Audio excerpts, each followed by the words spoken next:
To introduce, this is Maureen, known as Yoga Mo. And so we're just going to get to know you a little bit, Maureen. I know you really well. Yes, you do.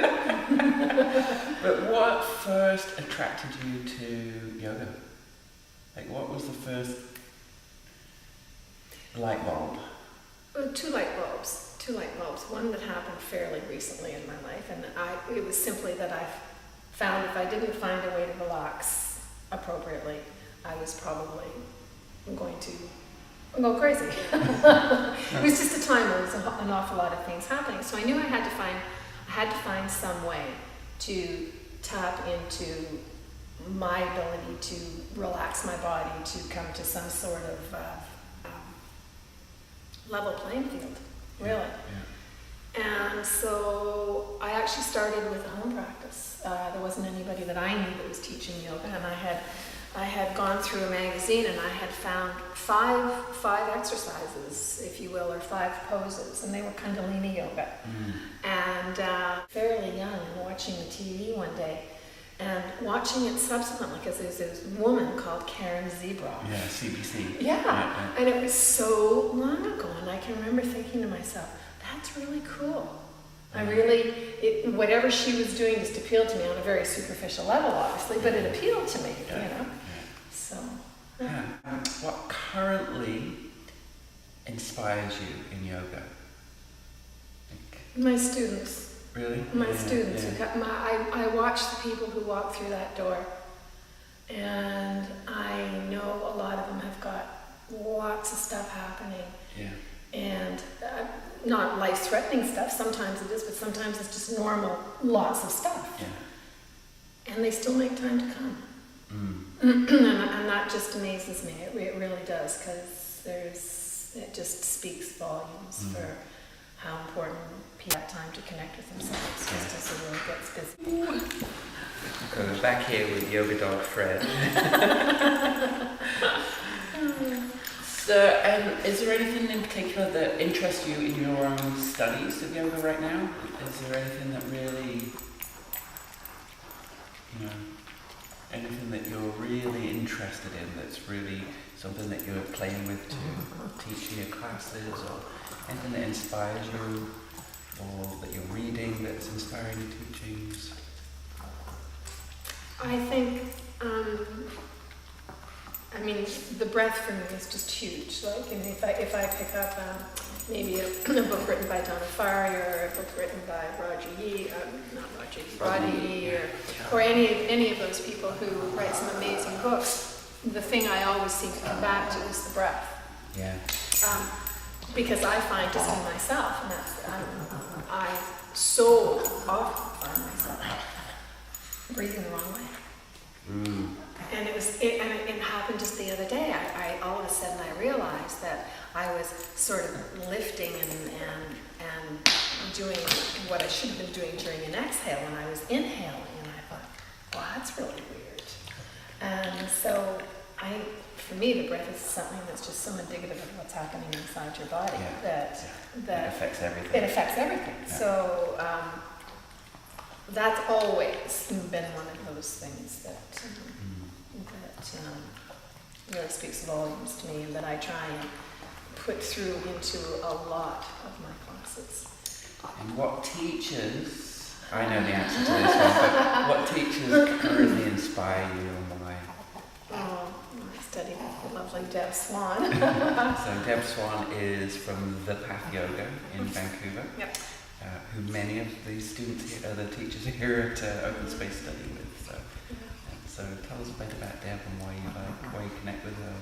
I think I connect with Deb because she allows yoga to come into the place of moving from the inside out. She's really the epitome of the ability to take a pose and really make it something that's sacred, make it something that comes from inside yourself.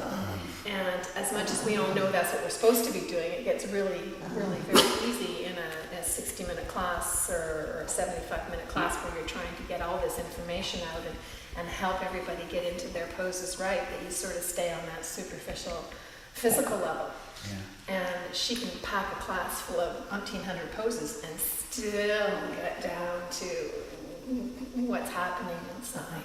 So that's what I aspire. It's a very internal practice. Very, yeah. very. Yeah. And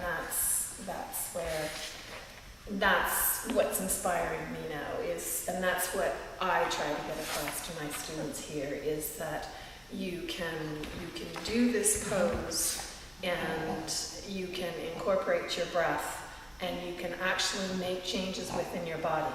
Or you can do this pose and you're doing calisthenics and you're not changing anything, you know. Mm-hmm. And so that would be where I am going in my practice personally, as well as in And so with that, you know, that's very much how you teach. So what do you hope your students get from your classes?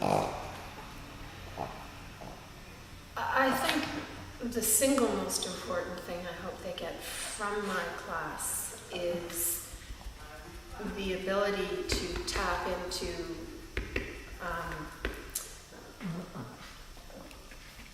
how wonderful our bodies are, and to be able to tap into it without the judgment, without all of the, you know, my shoulder or my hip or my foot or my this or my that.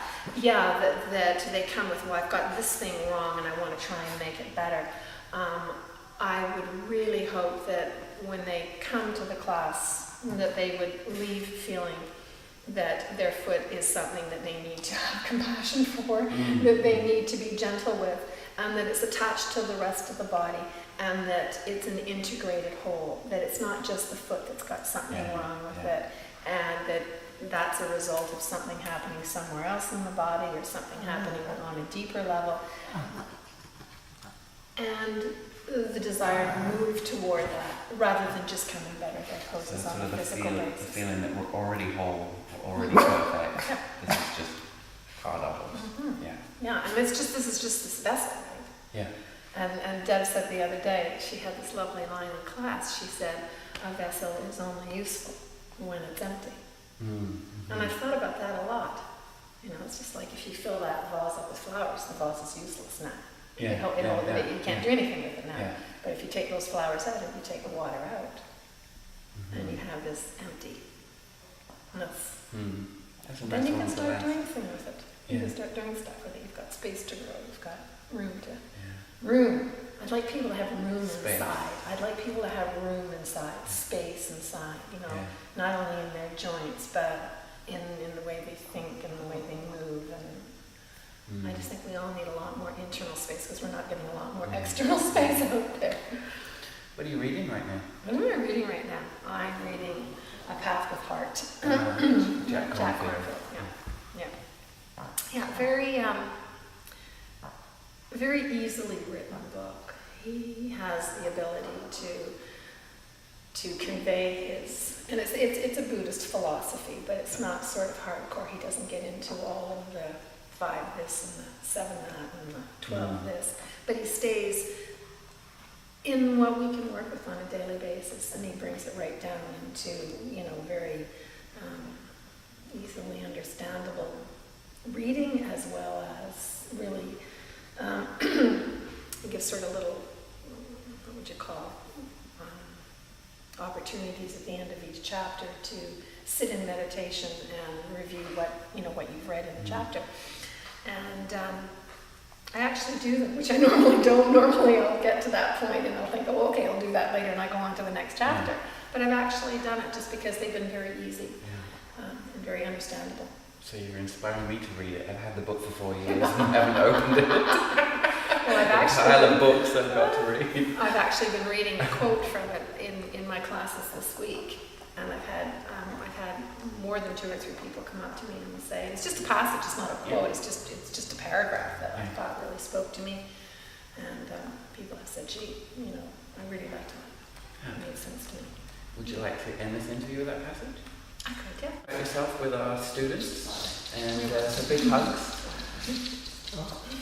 Yoga Mo, and she's reading a passage from A Path with Heart by Jack Cornfield.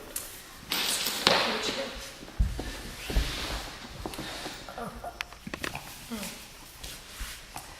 To stop the war inside and come into the present is to discover a greatness of our own heart, that it can include the happiness of all beings as inseparable from our own.